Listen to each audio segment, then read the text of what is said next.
mà lâu đó có giờ đặc biệt trong đó thì xin dạy chắc của mình có thể lên lắm gì lúc đó mà khá lâu này mà cho nên là nhìn tới giờ nó bao nhiêu giờ đó này xin chứ mà biết được anh thì qua đó cũng buồn thì chúng ta mà phải mất cho nên nhìn tới giờ nó bao nhiêu giờ đó này thấy đâu xem nhiều đi xin lỗi một chút mà nó đang ở xin lỗi nhầm nhé cũng buồn thì có gì đó sẽ đó bông alo được hara cây dầm cái máy gì xây gì tay nghe như thế trong rồi gì là ta đã thấy cả cũng miền này ta đã thấy cả mặt đầu tiên này mình ta rồi đi giờ rồi đó nhận được rồi mà bây giờ rồi đi áp dụng là tinh thần đánh gì mà chỉ biết rất là tiền thì ra để đánh từ chúng ta bóc alo rồi chỉ biết cũng như cái gì này xây gì tâm bị rồi nó là cả mà rồi mình chỉ biết rồi biết là tinh thần sáng giờ nó ra gì tôi nói với mất tuổi số rồi của tất cả tôi đang nhà trên này chút anh đã biết luôn nhau biết gì cũng như này nó tên đi mình đã rồi mà bây giờ nó mà được mà bán rồi đó thì nó có tôi đang với nhà rồi tất cả tôi đang nhà trên này nhà như này trong rồi gì và mình ta đã thấy cái màu miền ta đã thấy cái mà nó như mình đã rồi mà bây giờ lúc mình đã tông trên này, cũng vấn đề giống như bông alo rồi, bông xì rồi đang sắc cả trên này, chú chuyên môi anh cả trên này chú. Vậy như mà bảo những câu ai gì gì ta đã thấy là ưu tiên rõ, ta đã thấy là mà ta tiền sử mình mất cho tiền mình ta rồi. Mà tu làm một cái việc gì lúc mình đã tính trên này, mà bây giờ lúc mình đâu tông trên. Đã muốn gì đó, ta đã thấy là liên mong đồ, ta đã thấy là mà bây giờ nếu mà mình ta rồi mà bây giờ lúc mình đã tông trên.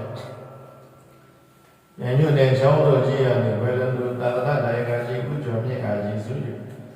Còn cái gì mình ta rồi mà bây giờ lúc mình đã tính trên. Tất cả lúc này là trên này đủ. Chỉ biết tất cả dòng này chỉ biết tiền chỉ từ lúc chỉ mình chỉ hiểu cũng xem là cái gì chỉ mình ta rồi mà nó cả mà chỉ biết được là tông chết thì mình chỉ hiểu lúc thì có kinh nghiệm mà chỉ biết được là mình biết tông đã làm chết sau rồi chỉ hiểu ta đã thấy cả chỉ là ta đã thấy cả mà có những mình ta rồi mà chỉ biết được là mình tông chết sau rồi chỉ hiểu là bóc alo lúc thì kinh nghiệm mà chỉ biết được là mình biết sinh tông là trong chết vì mà chỉ vào làm nhà mà chỉ biết được rồi biết tự tin trong tâm là trong trên này sang mi bé được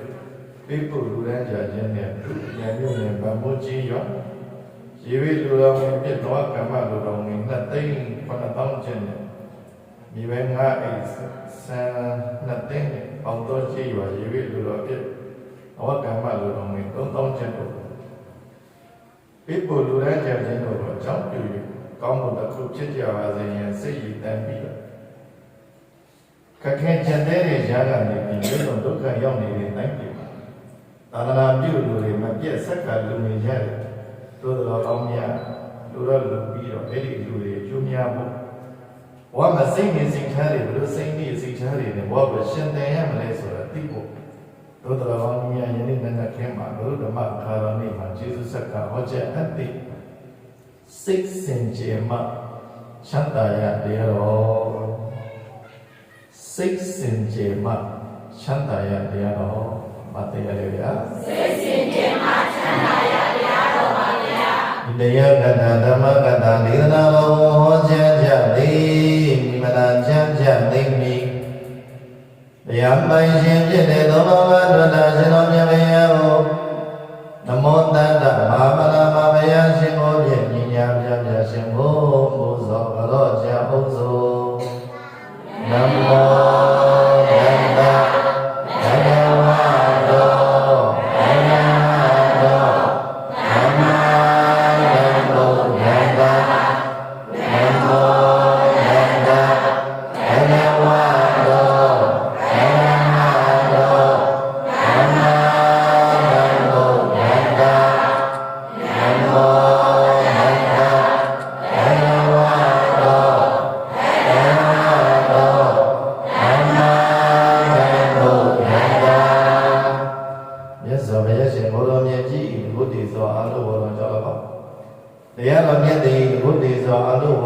လောတန်ဃာတော်ရှင်လူမြတ်ကိုလူတည်စွာအလုံးဘောတော်ကြောင့်လော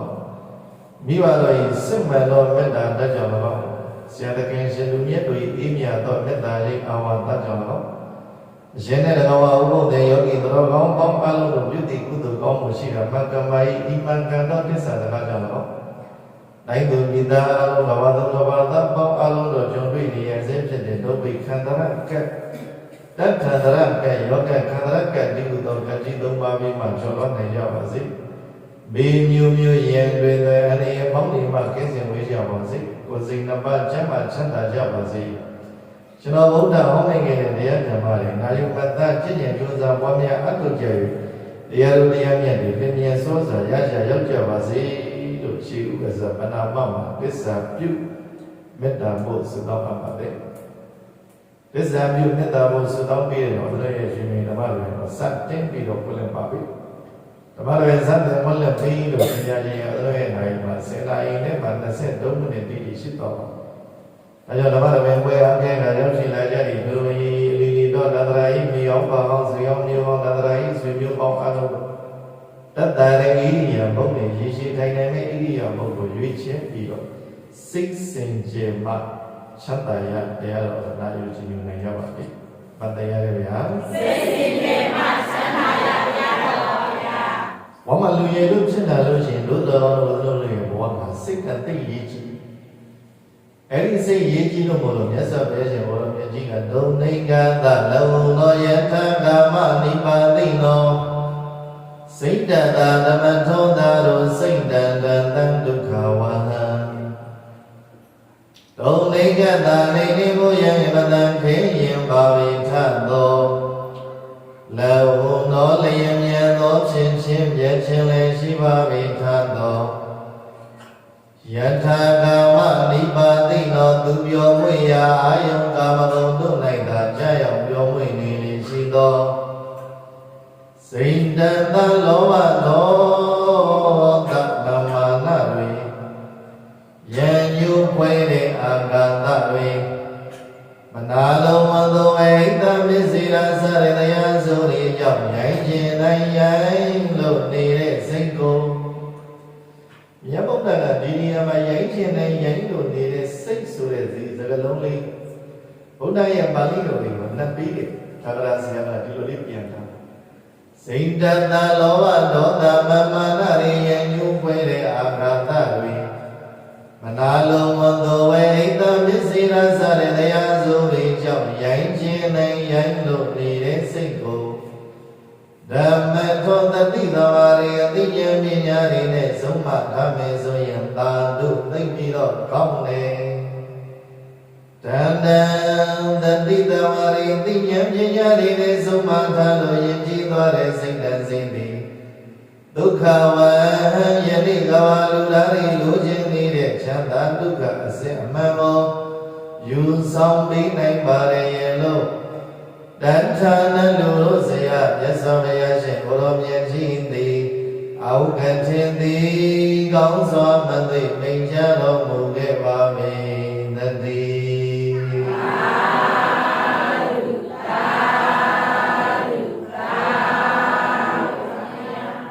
ဂရုဓမ္မခန္ဓာတော်လေးကိုဒီလိုပြောတာတော့တလင်းလာပြီဂ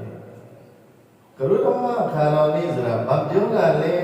လို့မေးရင်အလေးအမြတ်ပြုရမယ်တရားတွေကိုအလေးအမြတ်ပြုကြတယ်ဒီလိုပြောတာမှန်လားဗျာမှန်ပါဗျာအဲကြောင့်တို့တကယ်ကြီးဒီမိုင်းလို့ရင်ပေါ်အလေးအမြတ်ပြုရမယ်တရားတွေကဘယ်သို့လဲဆိုတာတော့မြတ်ယူတော့ဟောထားတဲ့တရားတွေကတော့တော်တော်လေးလာပြည့်နဲ့ပတ်သက်လို့ဟောထားတာတွေကတော့ရှိပြီးသားဒါပေမဲ့လို့အဲ့ဒီအကြောင်းအရာကိုအများကြီးမပြောလို့နည်းနည်းလေးပဲတော်တော်ကြီးတို့တကယ်ကြီးဒီမိုင်းလို့ဒီနေ့ဟာဂရုဓမ္မခါတော်နေအလေးအမြတ်ပြုပြီးတော့တော်တော်ကြီးရေစောင့်ထင်းရမယ်နေ့ဒီလိုပြောတယ်မှန်လားဗျာမှန်ပါဗျာဒါလေးကိုစောင့်ထင်းရမှာလဲလို့နေစီရရှိတယ်နံပါတ်1ကိုချင်းသီလတဲ့ဘာလဲတော့မြောင်ကိုချင်းသီလပါဗျာကိုချင်းသီလကိုချင်းသီလလို့ပြောလိုက်တာနဲ့တော်တော်ကြီးရေဘာလို့လဲလို့မေးလို့ရှိရင်နောက်ကကိုရဲ့ရှေ့ကကိုရဲ့နောက်မှာသီလပါပြီးသားဖြစ်တယ်ဗျာသူပြောစီမလို့တော့လူမဆိုလို့ရှိရင်လူသီလရှိတယ်သူများတမတတ်တယ်သူများဥစ္စာမဖို့နဲ့လိမ်ညာမပြောနဲ့သူတစ်ပါးတာမယမပြင်းမတ တေမတော့နေဆိုပြီးတော့သဘာဝကြီးလွတ်တည်လာအဲ့ဒါကိုအလေးမြတ်ထားတဲ့ဒီလိုနေမျိုးတွေမှန်လားဗျာမှန်ပါဗျာမချွတ်ပေါ့စေခဲ့တီလာကဘာလို့လဲစောင့်ထင်းရတာလွယ်တယ်တီလာယူလိုက်တာကလွယ်တယ်အဲ့ဒီတီလာကိုမချွတ်ပေါ့အောင်စောင့်ထင်းဖို့ရတာမခဲရင်ဘူးလားခဲရင်ပါလေဗျာအဲ့ဒီတီလာကိုလုံဖို့ဆိုလို့ရှိရင်စိတ်ကိုနိုင်မှရမယ်ဘာလို့နိုင်မှစိတ်ကိုနိုင်မှရပါဗျာအဲ့ဒါစိတ်စင်ကြယ်မှချမ်းသာရဘာလဲတော့များစိတ်စင်ကြယ်မှချမ်းသာရပါဗျာနိုင်မှတာလျင်စင်ကြယ်မှပေါ့စိတ်မနိုင်လို့ရှိရင်တရင်ဖြစ်မှာသူများကိုသွားပြီးတော့သာသမီတယောက်ကိုဆုံးမတယ်သဘောတရားကကိုယ့်ရဲ့တပည့်လက်အောင်ငယ်သားကိုဆုံးမတယ်ကိုယ့်ရဲ့မိတ်ဆွေပေါင်းတင်းကိုပြောမသိတဲ့ပုဂ္ဂိုလ်ကိုသိတဲ့ပုဂ္ဂိုလ်ကပြောပြတယ်သူများပြောပြရတာလွယ်တယ်သဘောတရားဥပမာကိုဥပ္ပဒေတရားဟောနေတဲ့တရားတွေကိုလူပေါင်းများစွာတစ်ပါးတွေကဟောတယ်အများကြီးကနားနေတယ်ပြောတော့လွယ်တယ်လို့ပြီးလို့အဲ့ဒီပြောနေတဲ့ပုဂ္ဂိုလ်ရာရောတစ်ပါးကြီးပြောနေတဲ့စကားလုံးတွေကသီလလုံအောင်ထိန်းဖို့တစ်ပါးကြီးများရေးဘာလို့လဲအလွန်အမတန်မှခရင်နေဆိုတာမသိချဘူးလားသိပါပါတယ်ဗျာအရေးကြီးဝမ်းမလူရင်လို့ဖြစ်လာကြလို့ရှိရင်ကိုယ်စိတ်ကိုမနိုင်နေတဲ့ပုဂ္ဂိုလ်တွေများကြီးကိုယ်စိတ်ကိုမနိုင်ဘူးဆိုလို့ရှိရင်အဲ့ဒီပုဂ္ဂိုလ်ကစိတ်စင်ကြယ်ဘူးဆိုတာကတော့အလောင်းဝင်ဒါကြောင့်အဲ့ဒီစိတ်ကိုနိုင်ဖို့ဆိုလို့ရှိရင်မြတ်ဗုဒ္ဓကတရားဘာကြီးရဲ့တတိတမာရိအတိဉာဏ်ပညာတဲ့ဘယ်နှမျိုးလဲသုံးမျိုးပါဗျာတတိတမာရိအတိဉာဏ်ပညာပြောပါဦးဗျာတတိတမာရိအတိဉာဏ်ပညာပါဗျာအဲ့ဒီသုံးမျိုးနဲ့တရားဘာကြီးနံပါတ်1စိတ်ကိုနိုင်အောင်ထိန်းလို့ဒီလိုပြောတတိထားပြီးတော့ထိန်းကြည့်လူတယောက်ပေါ်မှာမကျင်တဲ့နေဘူးလားမဖြစ်ဘူးဒီနေ့ဥပုံဘုရားမှာခါတော်နေတယ်ဘုန်းကြီးကဟောလိုက်တယ်ငါစိတ်စင်ကြယ်နိုင်မှဖြစ်မယ်ငါစိတ်သူများတက်ချင်တဲ့စိတ်ဖြစ်တယ်လားထိန်းသူများဥစ္စာကိုချင်နေလားထိန်းသူများတာမယပေါ်မှာလက်ကပပမြင်ရင်ပြမချင်နေလားထိန်းစိတ်ကလိမ်ညာချင်လားထိန်းတည်တည်တောက်ချင်လားထိန်းဘာလဲထိန်းတတိနဲ့ထိန်းဟာဘာလဲထိန်းတတိနဲ့ထိန်းပါပါဗျာတတိဆိုတာကတော့လည်းဘာလို့လဲလို့မေးလို့ရှိရင်ကျိုးနဲ့တူ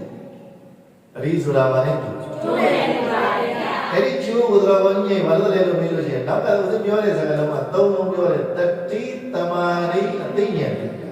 အဲ့ဒီတတိဆိုတဲ့ကျိုးနဲ့တမာရိဆိုတဲ့ခြေတိုင်းကိုခြီးတဲ့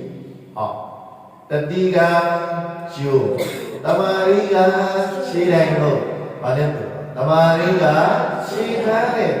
ဓဝါရီမှာသဘောတရားကခြေခံရမယ်တိုင်လို့တစ်ပင်လို့ရှိဖို့မလိုဘူးလားလိုပါတယ်ဗျာတတိကကျိုးတမာရိကခြေတိုင်းကိုနဲ့တူတယ်မှန်လားမှန်ပါဗျာရပါပြီဒါဆိုရင်တော်ကြီးရဲ့အဲ့ဒီခြေတိုင်းကိုမှခြေခံထားရတဲ့ပုဂ္ဂိုလ်ဟာတတိဆိုတဲ့ကျိုးနဲ့တမာရိဆိုတဲ့ခြေတိုင်းကိုမှခြေပြီးရင်အတိဉာဏ်ပညာဘာလဲတော့အတိဉာဏ်ပညာပါဗျာအဲ့ဒီအတိဉာဏ်ပညာရှိတဲ့ပုဂ္ဂိုလ်ဘာတော်ကြီးနဲ့အဲ့ဒီကျိုးကိုတော်ကြီးဘာလို့လဲလို့ပြောလို့ရှိရင်ကောင်းစွာတော်ကြီးနဲ့လေပတ်တတ်အောင်ဒုက္ခမရောက်အောင်တော်ကြီးနဲ့ထိမ့်သိမ့်မယ်ဟုတ်လားမှန်ပါဗျာအတိဉာဏ်ပညာမရှိတဲ့ပုဂ္ဂိုလ်ကတော့ဒီကျိုးကြောင့်လည်းပဲတော်ကြီးနဲ့ကိုကျိုးကြောင့်ကိုပြန်ပတ်ပြီးတော့ဒီတော့မှန်လားမှန်ပါဗျာကိုရဲ့ကျိုးကြောင့်ကိုပြန်ပတ်ပြီးတော့ကိုဒုက္ခမရောက်တတ်ဘူးလားရောက်ပါတယ်ဗျာဒါဉာဏ်ပါမှရပါပါမှဉာဏ်ပါမှရပါဗျာကိုချီခံထားရတဲ့ကျိုးကိုဘယ်လိုသုံးချမလဲဒီတော့ကသိပြီကြီးဒါကြောင့်တို့တော်ကောင်းကြီးတတိယကျိုးနဲ့တူတယ်တမာရိကခြေတိုင်းငုတ်နဲ့တူတယ်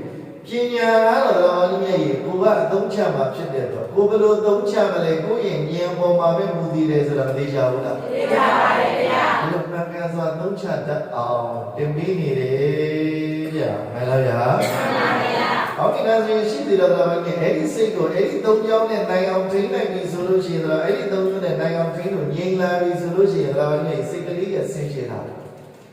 စိတ်စင်ကြယ်လာပြီဆိုလို့ရှိရင်နောက်ဆုံးတော်ကြီးမြေလူတော်ဘာလို့ပြောတာလေးပြပါစကားလဲ။အိုးသူကလူမချမ်းသာခြင်းပြီးပါစေ။ပါချမ်းသာပြီးရောစိတ်ချမ်းသာပြီးရောပါဗျာ။ဒီစိတ်ကိုယ်တိုင်ကမနိုင်လို့စင်းရင်လောဘ မကြည့်ရဘူးမရှိရဘူးဘုရုရှင်ဆိုတော့ရှိမှာပေါ့ဒီလောကအကြောင်းပဲမနိုင်ရင်ဒုက္ခမရောက်ဘူးလားရောက်ပါပါလေဗျာကိုရှုကိုပြန်ပတ်ကိုကျိုးကိုပြန်ပတ်ဆိုတာမနိုင်လို့ပိုင်လိုက်မှန်ပါဗျာဒီကောင်းလေးတွေကပဲသောတလင်းလာပြီးဒီလိုတော့မှခါတော်လေးမှာဘုရားဒီချင်းချက်တန်းပြောနေတယ်ဘုန်းကြီးနိုင်ကြီးပိုင်လားဗျာမှန်ပါဗျာအလုံးရောတယ်မသိပြီးတော့တော်တော်ကြီးမြတ်သားဆက်ပေါ့ဘုရားဆုံးမခဲ့တဲ့ဒေသနာတော်ကိုရှုကိုပြန်ပတ်ကိုကျုပ်ကိုပြန်ပတ်တယ်ဆိုတာဒါပြောတာကိုစိတ်ကိုမနိုင်လို့မို့လို့တော်တော်ကြီးပတ်နေတယ်ဆိုတာမသိကြဘူးလားသိကြပါရဲ့ဗျာလူတယောက်မှာရှိတဲ့အရာချက်ပေါ်လာရင်တော်တော်ကြီးမနိုင်လို့ပေါ့လားမှန်ပါပါဗျာဘုရားလောမရှိဘူးဘုရားလည်းဘုရားရှိရမှာလေဒါပေမဲ့လို့အလွန်အားကြီးလာပြီဆိုလို့ရှိရင်ကြည့်လို့ကောင်းလားကောင်းပါဗျာမြင်လို့ကောင်းလားကောင်းပါဗျာကြားလို့ကောင်းလားကောင်းပါဗျာဒီလိုပြောဒေါ်လာရှိမှာပဲဘုရုဇဉ်နေပဲဒါပေမဲ့လို့တရားဝင်ကြီးရှိတဲ့တရားလေးပဲတော်ပြီဘောအလုံးဒေါ်လာတွေမကြည့်တာလေမိုင်လိုက်မှန်ပါဗျာမောဟလည်းထုသူပဲမာနလည်းထုသူပဲအိတ်တလည်းထုသူပဲအာဃာတလည်းထုသူပဲထိတ္တမိတ္တလည်းထုသူပဲဒါကမြတ်ဘုရားကဇိတတလောဘဒေါသမာနတွေယေညုဖွဲ့တဲ့အာဃာတတွေမနာလို့ဝန်သူပဲဣဒ္ဓမစ္စေရစတဲ့တရားစုံတွေကြောင့်ရိုင်းခြင်းတိုင်းရိုင်းလို့နေတဲ့စိတ်ကိုစိတ်ကရိုင်းနဲ့တက်ခံဖို့မှန်လားမှန်ပါဗျာအဲ့ဒီရိုင်းနေတဲ့စိတ်ကိုယဉ်ကျေးအောင်တော်ကြီးတတိဆိုတဲ့ကျိုးနဲ့တမာရီဆိုတဲ့ခြေတိုင်းပုံမှာပညာနဲ့မှန်ကန်စွာသုံးချတဲ့မှန်လားမှန်ပါဗျာအဲ့ဒီအရာသုံးမျိုးနဲ့မှာတော်ကြီးရဲ့ဘာလို့လဲထိမ့်မထားဘူးဆိုလို့ရှိရင်တော့ဒီစိတ်ငြိမ်ပါအောင်မလားငြိမ်ပါဘူးဗျာမငြိမ်ဘူးဆိုလို့ရှိရင်တော်ကြီးရဲ့ငြိမ်ပါအောင်မလားငြိမ်ပါဘူးဗျာမငြိမ်ဘူးဆိုမှတော့ချမ်းသာစရာအကြောင်းရှိသလားရှိပါဘူးဗျာအဲ့တော့စိတ်ငြိမ်မှငြိမ်မယ်ငြိမ်မှချမ်းသာမယ်ပြောပါဦးစိတ်ငြိမ်မှငြိမ်မယ်ငြိမ်မှချမ်းသာမယ်ဗျာဘောပါလားလူပြန်လုံနေဘုရားတော်မှာစိတ်မကောင်းအခုဘုရားရေဝေးလူလို့ဆိုပြီးတော့ဒီနားကရွာတယ်ဘုရားပြန်လုံပြီးသွားလို့ဖြစ်သွားမင်းရလည်းအောင်တော့ဘာလို့လဲဝါပြတ်မှလည်းကြောက်တယ်အဲ့ဒီဒုက္ခရောက်နေတဲ့လူတွေကိုတို့တတ်တယ်တော့လူမျိုးဆိုပြီးသွားနေတာအရင်တစ်ပတ်တည်းဘုပြန်လာတဲ့ဝါကျိုးရင်မဖြစ်ဘူးလူတွေကတဲ့အာမဘုန်းကြီးကမကြည့်တာဘုရားတို့ကြည့်နေဦးဇင်းတို့မှမဟုတ်ပါဘူးနည်းနည်းတော့ဘာလို့လဲလူတွေကလူရောက်ဝင်လာရင်အဲ့ဒီပုဂ္ဂိုလ်ဘာလို့တလဲကြည့်အခုလည်းပဲဘုန်းကြီးမန္တလေးမှာနေနေတာကြာပြီးဝါပြက်မဲ့ထင်နေဝါပြက်ရင်ဒီဘုန်းကြီးကထိန်ဘလို့မြတ်အလူခံမလဲစဉ်းစားနေတာတဲ့မှန်လားမှန်ပါဗျာအဲ့ဒါနဲ့ဦးဇင်းတို့ကဝါမပြက်အောင်ဘာလို့လဲလာပြီးတော့ဘာလို့လဲလို့မေးလို့ရှိရင်အဲ့ဒါအခုဘာလို့လဲတရားလဲဟောနေတဲ့အာစိမကံလဲဥပုပ်နေအာစိမကံလဲမပြက်အောင်ဝါလဲမပြက်အောင်လူရှင်တွေလည်းတရားပွားရအောင်ဒုတိယကတရားဓမ္မတွေလည်းဟောဒုက္ခရောက်နေတဲ့အထဲမှာကုညီမှုလေးပါအောင်ပေါ့မှန်လားဗျာမှန်ပါဗျာတစ်ချက်ကိုအများကြီးပြီးမသွားဘူးလားပြီးပါဗျာဒီလိုတင်ရအောင်ရှိတယ်တော့မပြောချင်တာလဲလို့ပြောလို့ရှိရင်တို့ကဒါလောတဲ့ပြန်လာပြီလောတဲ့ပြန်သွားမယ်ပင်မန်းနဲ့အဲ့ဒီလောရတယ်အလုပ်ကလေနော်မှန်ပါဗျာကိုဒီပင်မန်းလားဆိုတာမဟုတ်ဘူးကိုပတ်ဝန်းကျင်ကလူတွေလည်းပဲလက်ပင်မန်းတယ်ဒါသိမကောင်းဒါကြောင့်စိတ်ငြိမ်မှ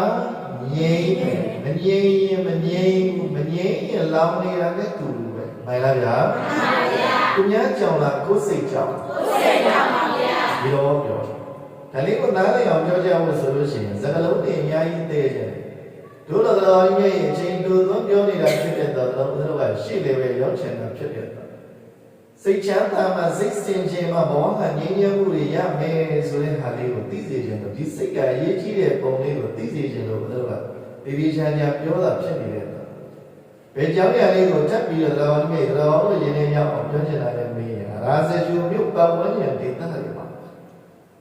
ရာဇဂျူမြို့ရဲ့တော်မြေမလတ်မကဘောတော်ရကတို့မြိုင်မြို့နဲ့မလတ်မကနေပါတော်မြေရွာနိနာချောင်းပြည့်ဒီတော်ရီတောင်းနေရှိဘူးလားရှိပါတယ်ဗျာအဲ့ဒီရာဇဂျုံမြို့မှာလည်းတို့သူပဲအဲ့ဒီရာဇဂျုံမြို့နားလေးမပတ်ချာပါတော်ဘာလို့လဲသောဒေသတွေမှာ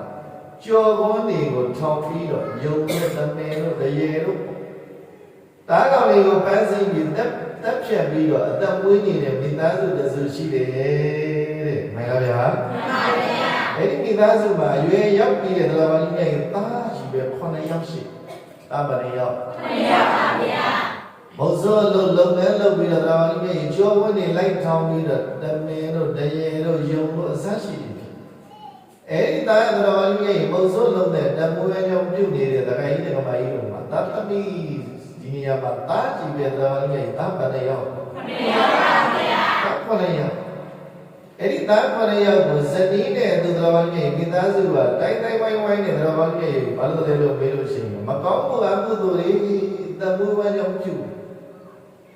အဲ့ဒါပြုတ်နေတဲ့အချိန်မှာမြတ်စွာဘုရားရှင်ကိုယ်တော်မြတ်ကြီးကဘာလို့လဲလို့မေးလို့ရှိရင်အဲ့ဒီဘုံစုကြောဝန်းထောင်ထားတဲ့နေရာကဓမ္မလေးကြွသွားခင်ဗျာတရားဝဝိနည်းတွေကိုကူညီကင်တဲ့ခြေချွတ်ချင်လို့မြတ်စွာဘုရားပြင်ပန်းခံနေတယ်ဆိုတာမသိကြဘူးလားသိကြပါတယ်ဗျာဘုံစုကရာဇဂျုံသားလေးမှာကြောဝန်းနေထောင်ထားအဲ့ဒီကြောဝန်းနေထောင်ထားတဲ့နေရာသားလေးကိုဘုံစုကိုဘာလို့လဲမြတ်စွာဘုရားတရားဝဝိနည်းတွေပဲပုဂ္ဂိုလ်တွေကိုချွတ်ချွတ်ရမလဲသက်ပင်တုတ္တညင်ရွှေညံတော်ရေကိုယ်ရည်ကြီးဖြန့်ကျက်ပြီးကြည့်တယ်အဲ့ဒီကြည့်တဲ့အချိန်မှာအဲ့ဒီပုံစိုးနဲ့တရားဝဘာလို့လဲတရားဝဝိနည်းတွေကိုကဲတင်ချွေချွတ်ဖို့အတွက်ဘုရားမြတ်စွာတပါးလေးအဲ့ဒီကြောပွန်းနေရဲ့မလမကနာတိကြွသွားတယ်တဲ့မှန်လားဗျာမှန်ပါဗျာအဲ့ဒီမှာမြတ်စွာဘုရားကတရားဝကြီးနဲ့အလွန်မသာအဝေါ်ရကောင်းတယ်လူသားတိုင်းပေါ်မှာတရားဝဝိနည်းတွေပေါ်မှာနေရာတွေမေတ္တာတွေတရားဝကြီးနဲ့တရားဝါတွေတရားဝကြီးနဲ့တရားဝါတွေပေါ်မှာမေတ္တာတွေဖြန့်ကျက်ပေးနေတယ်ဆိုတာသိကြဘူးလားသိကြပါတယ်ဗျာအဲ့ဒီမှာဘာလို့လဲလို့မေးလို့ရှိရင်မလမကကြောပွန်းနေရဲ့မလမကမှာပင်ကြီးတွေပဲအောင်အဲ့ဒီမှာဘာလို့လဲခိတ္တတဲ့တော့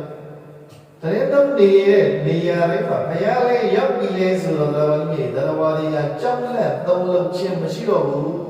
စိတ်နှလုံးအေးချမ်းမှုရပါကျော်ဝန်းနေတောင်းလာတာကရာဇဂျူမြို့ကတား9ယောက်ကိုဝေးထားတဲ့ဖခင်ကြီးကတရားဝါဒီရဲ့ဘာလို့လဲကျော်ဝန်းနေထောင်းထားတယ်အဲ့ဒီနာမှာဘုရားမြတ်စွာကအဲ့ဒီဘုံဆိုးကိုခြေချွတ်ချင်လို့ဆိုပြီးတော့တပါးနဲ့ကြွသွားတယ်ကျော်ဝန်းနေတဲ့မလမကမှာမလိုက်မှန်ပါဗျာအဲ့ဒီလေဘုရားလည်းအဲ့ဒီနေရာသားလေးရောက်တော့တရားဝါတွေကဘာလို့လဲအေးချမ်းသွားတယ်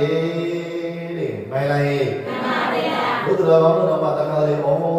ဘာလို့လဲကိုယုံကြည်တဲ့ပုဂ္ဂိုလ်ကိုကြည်ညိုတဲ့ပုဂ္ဂိုလ်ကိုရင်ကြွလာပြီဆိုလို့ရှိရင်ကိုနေရာရောက်လာပြီဆိုလို့ရှိရင်ကိုဒေသကြွလာပြီဆိုလို့ရှိရင်ယုံကြည်တဲ့အတွက်ယုံတော့ကြီးသွားတာလေဗျာမှန်ပါရဲ့မှန်ပါဗျာ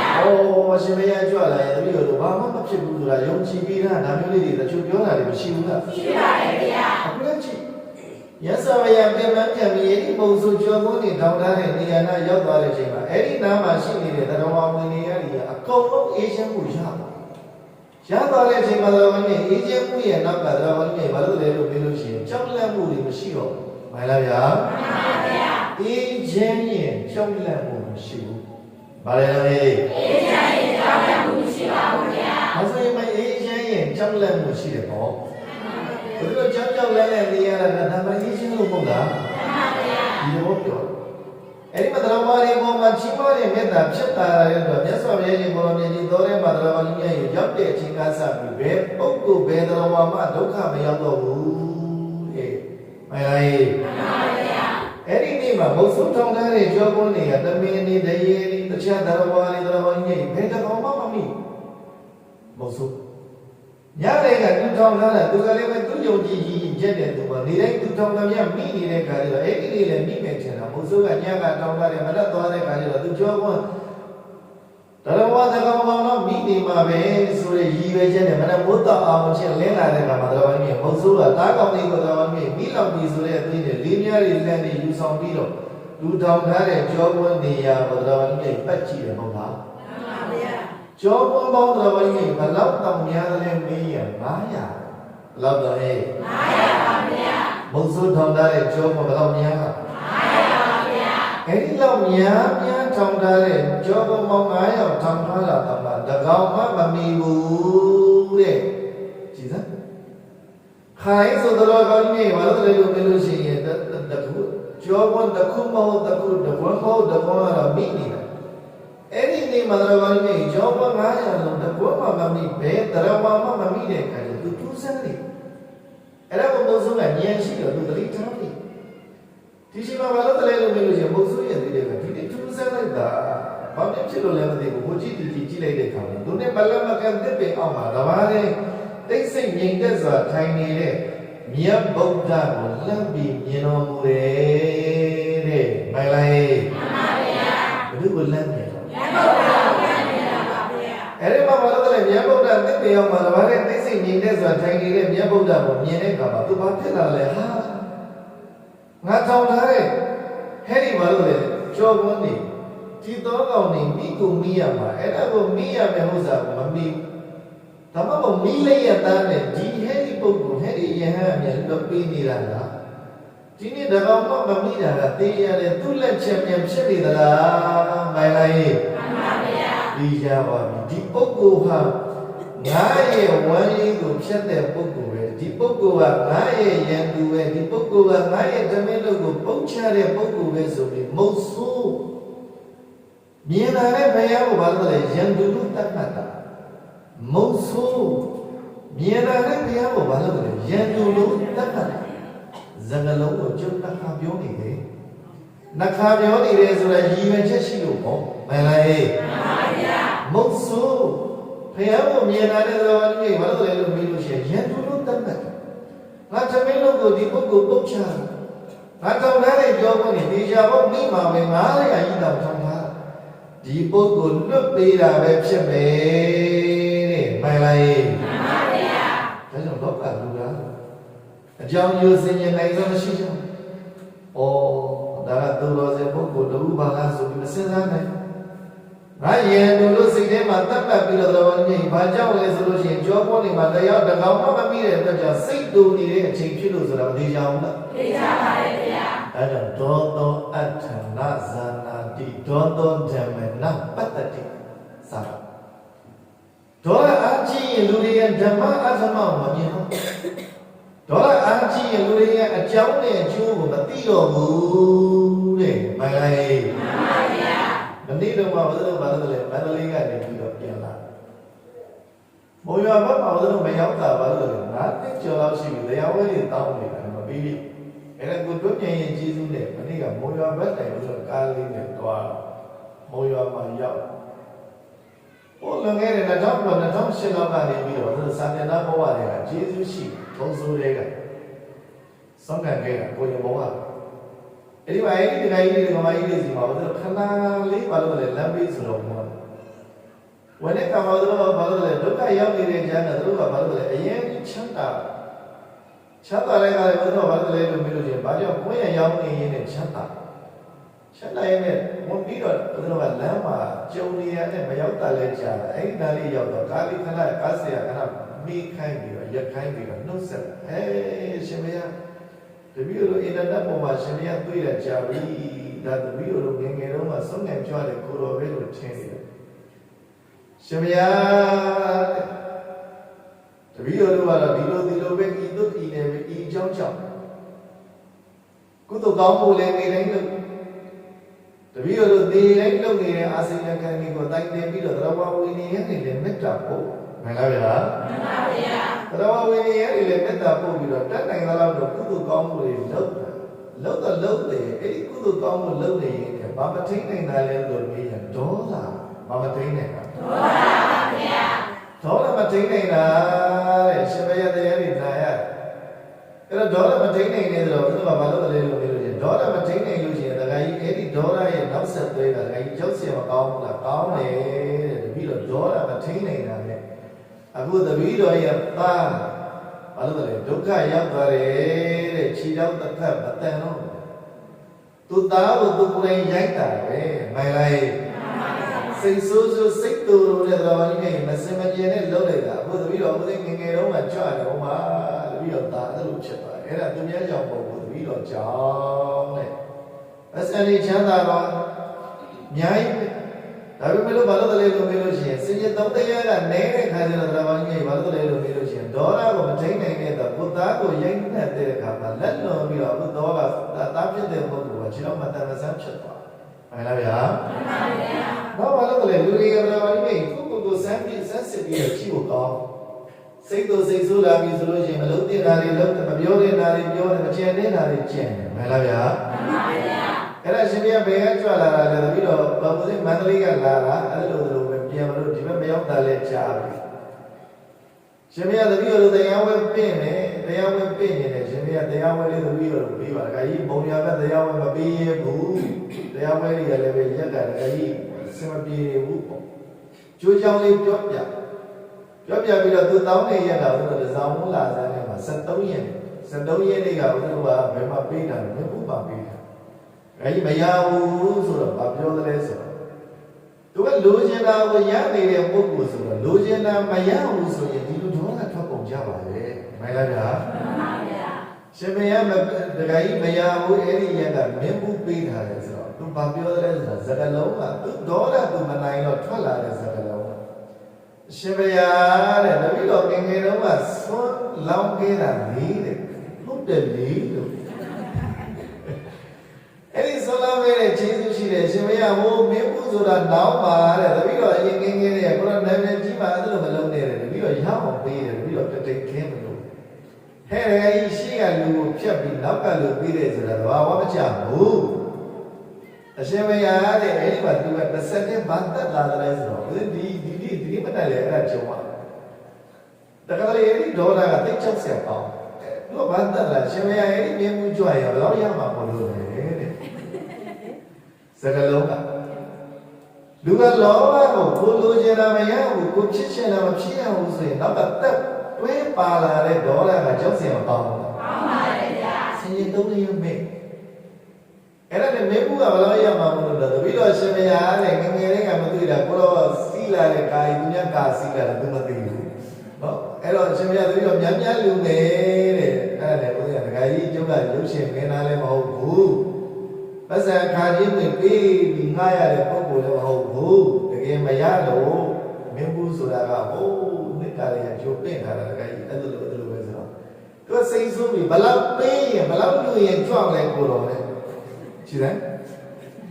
အဲ့ဒါတက်စော်ပါလားမဟုတ်လားအဲ့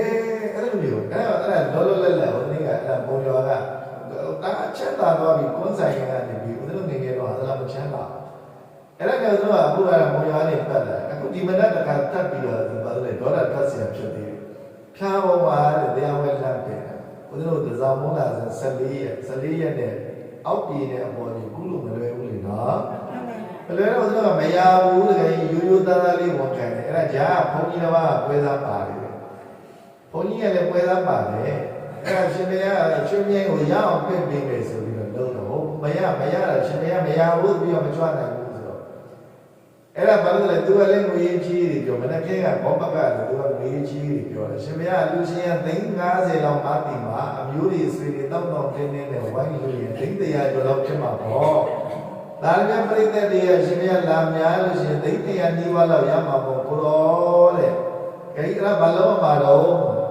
အဲ့လိုလေးပြောပြီးတော့ခေကြီးဇောနာစကားပဲပြန်တော့ခေကြီးဘုရားကရုပ်ရှင်မျက်နှာပုံသက်ဆံခါကျင်းဝင်ပေးပြီးတော့ငှားရတဲ့ပုံကိုလည်းမဟုတ်ဘူးစကားလုံးတွေကမလွန်လာဘူးဘုန်းကြီးယဟန်ကိုပြောရင်မှန်လားမှန်ပါဗျာထိတ်ပြောရတယ်ခေကြီးဆိုတော့လူဟာမရဘူးဆိုလို့ရှိရင်နောက်ကဒေါသကပ်ပါလာတယ်ဆိုတော့ပြောချင်တာပါမှန်လားမှန်ပါဗျာသိကြောက်စရာပါဘူးကောင်းပါလေဗျာဘယ်နဲ့တော့မဒါတိထားတော့ဒါတိထားလောဘ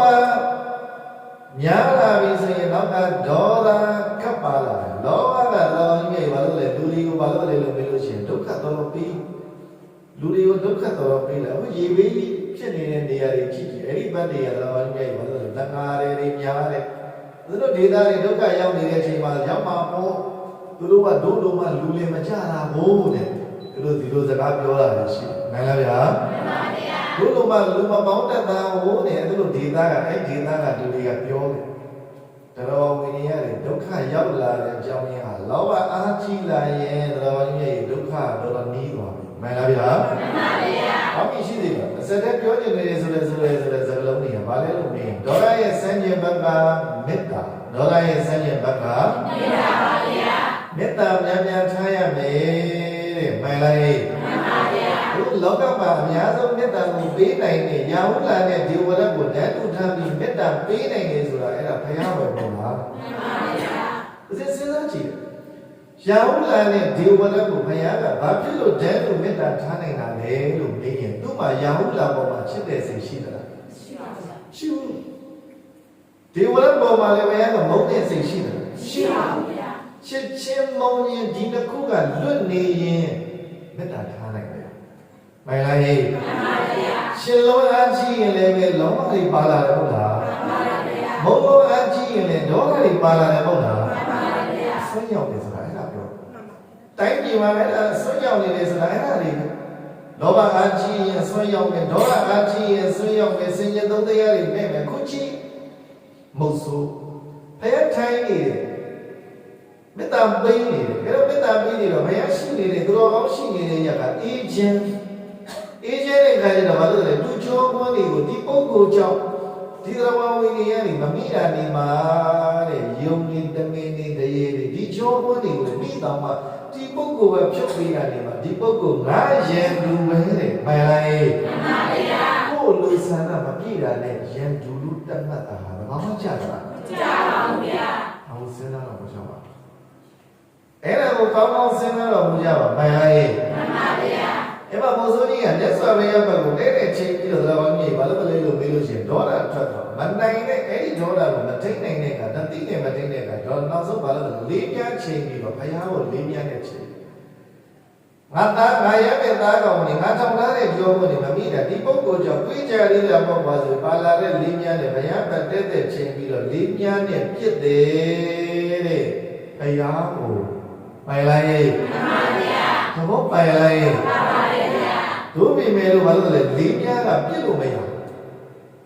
လေးပြားနဲ့ပြစ်တယ်ဘုရားကိုချိန်ပြီးပြစ်တယ်ဘာလို့လဲပြစ်လို့မရလေးပြားကိုချိန်ရင်ဒါပေမဲ့အဲ့ပြစ်လို့မရတော့ဘာလို့လဲပြန်ဖြုတ်မလားဆိုတော့ဖြုတ်လို့လည်းမရဘူးလေဟောပြစ်လို့လည်းမရဖြုတ်လို့လည်းမရချလို့လည်းမရမြောက်လို့လည်းမရဘာဖြစ်လဲလူကမလုံနိုင်မရှားနိုင်ဘူးကြောက်ရွံ့ကြီးလို့အဲ့ဒီလေးများချိန်ရင်တဖြစ်သွားတာတတိထားတော့မကြောက်တော့ဘာမှမှန်လားမှန်ပါဗျာလောကမြေဆုံးပုဂ္ဂိုလ်ကိုသူ့လိုဆန္ဒမပြည့်တာတဲ့တော်ကြီးစောတာအဲ့ဒါတော်ကြီးမြတ်စွာဘုရားကအဲ့ဒီချိန်မှာတော်ကြီးဘာလို့တည်တယ်လဲသူကတော့လေးများချိန်နေပြီးပြည့်နေတယ်ဘုရားကမေတ္တာပွားနေတယ်တဲ့မပွားနေတော့မေတ္တာပွားနေတာမေတ္တာပွားနေတဲ့ပုဂ္ဂိုလ်ကိုပြစ်မှားမယ်ဆိုလို့ရှိရင်ပြစ်တဲ့ပုဂ္ဂိုလ်မှာသမီးသမီးဖြစ်သွားနိုင်တယ်ဆိုတာမသိကြဘူးလားသိပါပါတယ်ဗျာမေတ္တာအားကြီးအောင်ကြိုးစားကြလူတယောက်နဲ့တယောက်မသိလေပဲကိုယ့်ဘက်ကမေတ္တာမြတ်မြတ်ထားနိုင်လိုက်လို့ရှိရင်တော့အဲ့ဒီပုဂ္ဂိုလ်ငါမေတ္တာနဲ့စူးမယ်နော်ဒါကလေးပြောတယ်မဟုတ်လားမှန်ပါဗျာအဲဒါလို့သမီးတို့သက္ကသလေးဘာလို့လဲလူကြီးတွေပြောသလေးဟေးတတိငါမေတ္တာကြောင့်နဲ့သိလိမ့်မယ်ငါမေတ္တာနဲ့စူးလိမ့်မယ်လို့ပြောတဲ့စကားတွေကြားဘူးလားကြားပါပါတယ်ဗျာမပြတ်မလိုက်တဲ့ပုဂ္ဂိုလ်တွေမပြတ်မရမေတ္တာစူးတတ်တယ်တဲ့ဘာစူးတတ်မေတ္တာစူးတတ်ပါတယ်ဗျာအဲ့တော့မြတ်စွာဘုရားကမေတ္တာပွားနေတဲ့ချိန်ဖြစ်တဲ့တရားတော်ကြီးဘာလို့လဲဘလို့မပြတ်မရခန္ဓာကိုယ်ကြီးကလှုပ်လို့လည်းမရရှားလို့လည်းမရမြားချိန်ရည်ဘုဒ္ဓကြီးချိန်ချမြဲစွာနေဘုဒ္ဓကြီးချိန်ချမြဲစွာနေတဲ့အခါကျတော့ဘုရားကတော့သူမေတ္တာသူပွားနေရတယ်မျက်စိစုံနေအဲ့ဒီမှာလုံရှားတိုင်းဆိုမရှိအချိန်ကတော်တော်လင့်လာတဲ့ခါကျတော့ဘာလို့လဲသူ့ဘေးပြန်လာချင်းပြန်မလာတော့ကျတော့ဒါတွေကစိတ်ဘလို့ဘေးပြန်မလာဘူးဒီချိန်ပြန်လာကောင်းတယ်ပြန်မလာဘူးဆိုပြီးတော့သူသားပလျောက်ကနောက်ကနေလိုက်ပြီးတော့ဘေးကိုလိုက်ရှာတော့ညအဲ့ဒီမှာပြန်ချင်းလေးရည်ကြီးနဲ့လွတ်မရရှာမရတဲ့အဖေကိုမမြင်ဘူးလားမြင်ပါရဲ့ဗျာအဲ့ဒီမှာတော်ကြီးဘာလို့လဲလို့ပြောလို့ရှိရင်မုတ်ဆိုးကတော်ကြီးမုတ်ဆိုးတိုင်ထိုင်ပြီးတော့ချိန်လေးနဲ့အများကြီးချိန်လေးနဲ့အမူအရာကြီးနဲ့တွေ့တော့သူ့မိကိုလန့်ပြီးဟာအဖေဘလို့မဆက်ဖြစ်နေတဲ့အချိန်မှာတော်ကြီးတား9ယောက်ကတယောက်ကနှိုးတယောက်ကလန့်ပြီးတော့လက်သေးစတယောက်ကမရဘလို့မရတဲ့ကတော့ဘာလို့လဲဟိုကြည့်ရမဟုတ်လားမှန်ပါဗျာငါဒီလိုဖြစ်နေတာဒီလိုဒုက္ခရောက်နေတာဘဒုကြောင့်လဲကွာဘယ်ဝါကြောင့်လဲကွာလက်ပတ်ကြည့်လိုက်တဲ့ကတော့ကြီးရဲ့မေတ္တာပွားနေတဲ့ဘဒုကိုပြန်တွေ့ပြောဘဒုကိုသိမြတ်စွာဘုရားကိုသိတယ်တော်ကြီးရဲ့ဒီမှာတွေ့တဲ့အချိန်မှာဒေါသကမထိန်နိုင်တဲ့ခါကျတော့ဟာငါဖေကိုပြစ်င ငါဖေဒီလိုဖြစ်နေတာဖေချိန်ထားတဲ့မြားကအဲ့ဒီပုဂ္ဂိုလ်ဘတ်ဒါဆိုရင်သိကြတယ်ဟဲ့လားငါဖေရဲ့ရန်သူပဲငါဖေရန်သူဆိုရင်အတို့ရဲ့ရန်သူပေါ့ဟောငါဖေရန်သူဆိုရင်ဘာလဲတော့နောက်ဘယ်နှယောက်ပါရှိကတယောက်ကမစင်မချင်းစဉ်းစားမစင်မစားတဲ့တော်ကြီးညာချင်းပြီးပြစ်တာမလုံနိုင်မရှားနိုင်ဖြစ်နေတဲ့အမူအရာကြီးကိုနောက်ကသား9ယောက်ကသူ့ပေးတဲ့ချစ်တဲ့ဇောငါဖေဒီလိုဖြစ်တာများချိန်ထားတာဒီပုဂ္ဂိုလ်ပဲသိရတဲ့ငါဖေဒီလိုဖြစ်တာဒီပုဂ္ဂိုလ်ကြောင့်ပဲဆိုပြီးတော့တော်ကြီးမြတ်စွာဘုရားဘက်ကိုတခါလက်ပြီးတော့ချိန်ပြပြန်တယ်တဲ့မှန်လားမှန်ပါဗျာစင်ញံတုံးတရားမရှိတဲ့ခါကျတော့အဲ့ဒါဘာလို့လဲလို့ပြောလို့ရှိရင်အဲ့ဒါဘာလို့လဲမြားလူ9ယောက်ဆိုတော့တား9ယောက်ဆိုတော့9ယောက်ပါလာတဲ့လေးများတွေနဲ့ချိန်တယ်ပြစ်တယ်ပြစ်လို့ရတာမရပါဘူးဗျာအဖေလိုပဲနဲ့ရှင်ဒီသူဆိုတာလုံမရရှာမရမဖြစ်ဘူးလားဖြစ်ပါတယ်ဗျာဒါဆိုရင်ဘုံစုဒူးထောက်တော်ဘာကြီးနဲ့ချိန်ငယ်ပြီးပြစ်နေတဲ့အနေအထားမှာတော်ဘာကြီးနဲ့9ယောက်လုံးမလုံနိုင်မရှာနိုင်ဆိုတော့ရှိက1ယောက်အဖေနဲ့ဆိုတော့ဘယ်နှယောက်ဖြစ်သွားဖြစ်ပါပါဗျာကျောင်းဆရာအောင်လားအောင်ပါဗျာချစ်မဖြစ်နေတာကိုမြင်ပါလေရဲ့နဲ့မစင်းချင်းမသုံးတဲ့နဲ့ချစ်တဲ့ဇောနဲ့ဒေါ်လာအာကြီးမိလားချစ်တဲ့ဇောကနေပေါခေါ်လာတဲ့တော်ကြီးကိုယ့်မိကိုကောင်းစားနေတယ်နဲ့ကိုယ့်မိကိုဒုက္ခကလွတ်စေခြင်းနဲ့လောဘမပါဘူးလားမှန်ပါဗျာမစင်းချင်းနိုင်တဲ့ခါကျတော့လောဘကနေနောက်ကဒေါ်လာကပ်ပါလာတဲ့ကတို့ဘာချင်းနေတော့တို့ဘာတစ်ခါထပ်ပြီးတော့တော်ကြီးရှင်းပြီးသူဆိုမဖြစ်ဘူးလားဖြစ်ပါဗျာအဲ့ဒီမှာတော်ကြီးဘာလို့လဲလို့ပြောလို့ရှိရင်အိမ်မှာတခါတား9ယောက်ကလည်းပဲပြန်မလာတဲ့ခါကျတော့တော်ကြီးဘာလို့လဲချွေးမတွေအိမ်မှာကျန်ခဲ့တဲ့ချွေးမတွေနဲ့မိခင်ဖြစ်သူကပြန်ချင်းနဲ့မလာအဖေလည်းပြန်မလာဘူးသားတွေလည်းပေါ်မလာဘူးဘာဖြစ်တာလဲဆိုပြီးတော့တော်ကြီးရဲ့အဲ့ဒါလိုက်ပြီးတော့တော်ကြီးရဲ့ချွေးမတွေနဲ့မိခင်ဖြစ်သူကလိုက်ကြည့်တယ်တဲ့မှန်လားမှန်ပါဗျာအဲ့ဒါလည်းလိုက်ကြည့်ရောသား9ယောက်နဲ့ပုံစိုးရဲ့အနေသားကိုမြင်တဲ့အခါပတ်ဝန်းကျင်ကိုတော်ကြီးလက်ပတ်ကြည့်လိုက်တော့ရှင်ကြီးသူဆိုတာဘယ်လိုကိုသွားတွေ့မိခင်ပါလာပြီသား9ယောက်ရဲ့ဇနီးမယားပါလာပြီမှန်လားမှန်ပါဗျာအဲ့ဒီမှာမြတ်စွာဘုရားကိုလည်းမြင်ရောတော်ကြီးမိခင်ဖြစ်တဲ့ပုဂ္ဂိုလ်ကဉာဏ်ရှိတဲ့ပုဂ္ဂိုလ်ဆိုတော့အဲ့ဒါဘာလို့လဲဘိုးဒီလက်ပတ်ကြည့်လိုက်တဲ့အခါမှာအဲ့ဒီမှာဘုရားလည်းတွေ့ရော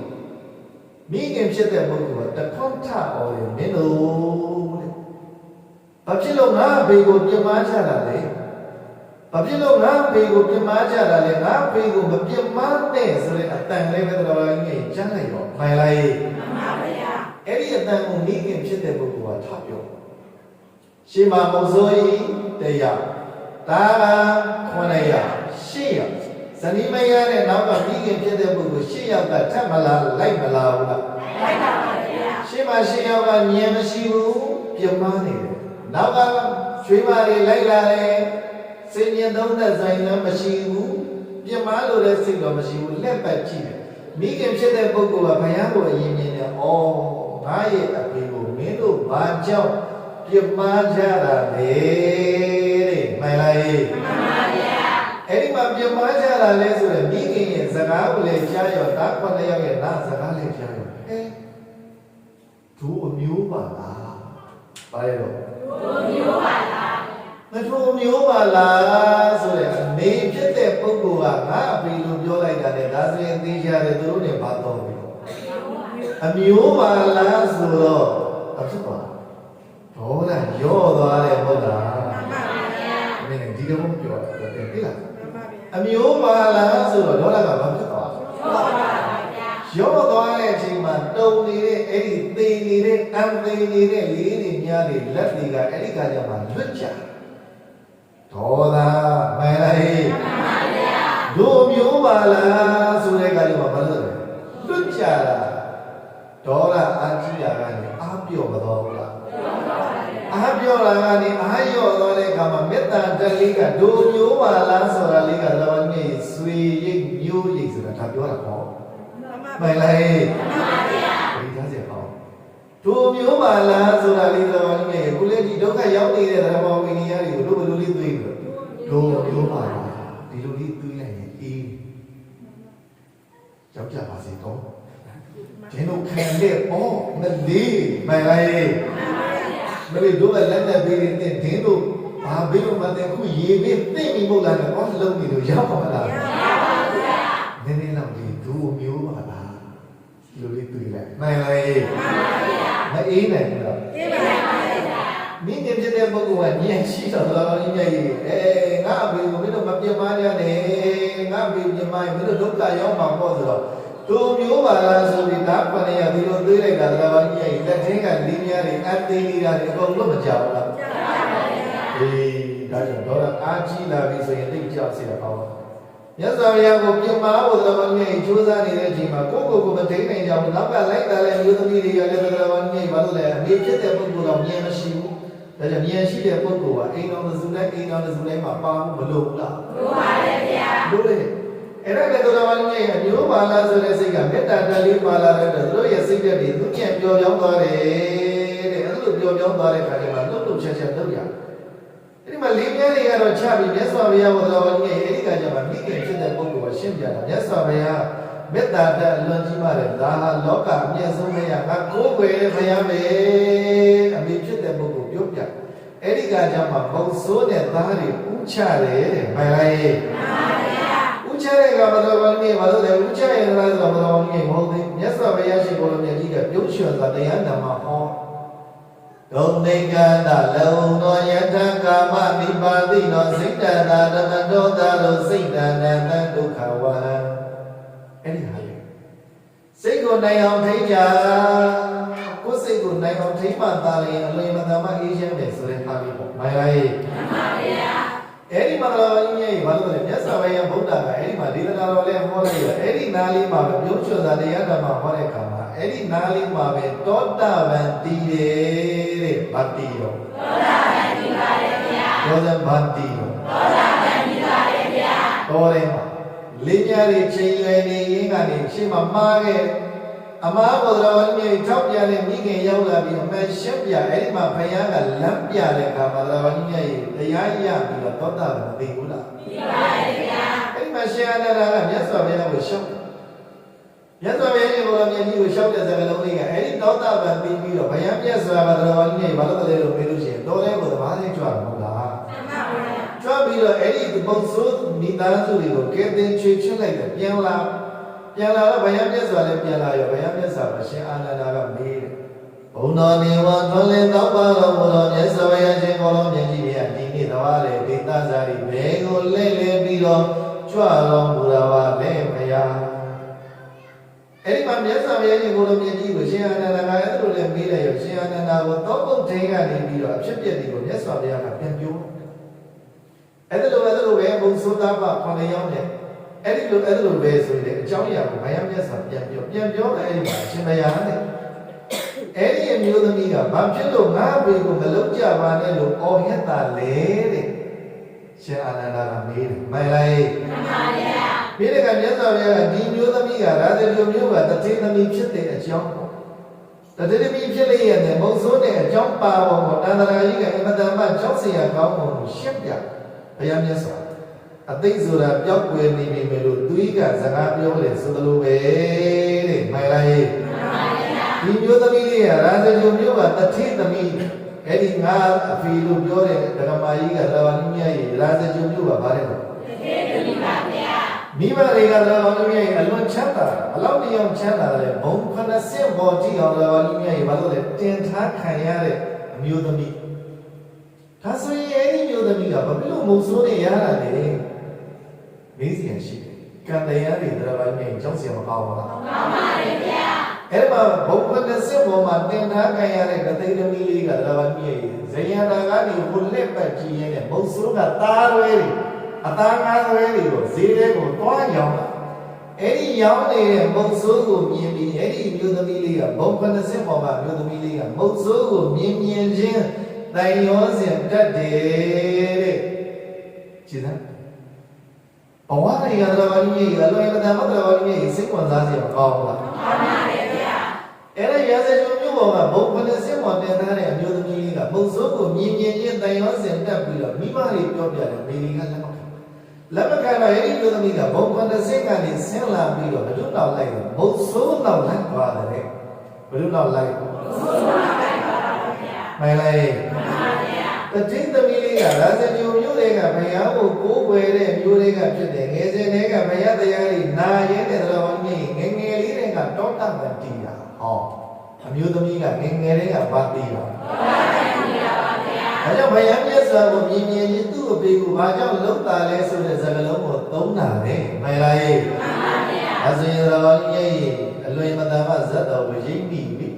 တောတပံမျိုးသမီးလေးကတောတပံရာကြောင့်ခြေကောင်းတွေကျင့်လာလို့ဘုရားကိုမြင်မြင်ချင်းသူ့အဖေပါလို့ပြောပြီးတော့ကိုယ်နှလုံးစိတ်ဝမ်းအေးချမ်းအောင်ဆောင်ရွက်ခဲ့တယ်ဆိုတာမသိကြဘူးလားသိကြပါရဲ့ဗျာအဲ့ဒီမှာတတိသမီးလေးကပုံစိုးတဲ့အကြောင်းပါလာကတော့ဘဝရည်စဲတဲ့အသိဘဝလေးလုံးမှာသူတော်ဘဝတော်ဘာကြီးရဲ့တခုနဲ့တခုနီးနီးဆက်ဆက်နေထိုင်ခဲ့လို့အကြောင်းပါသွားတယ်ဆိုတာမသိကြဘူးလားသိကြပါရဲ့ဗျာဒီကိုဆန်းစစ်ပြီးတော့ဝေဖန်ကြည့်ကြပါမယ်လားဗျာမှန်ပါဗျာအခါတခါမြင်မြင်ချင်းတွေ့မြင်မြင်ချင်းချစ်ကြိုက်ပြီးလိုက်သွားတာလေကိုလည်းပဲရှိ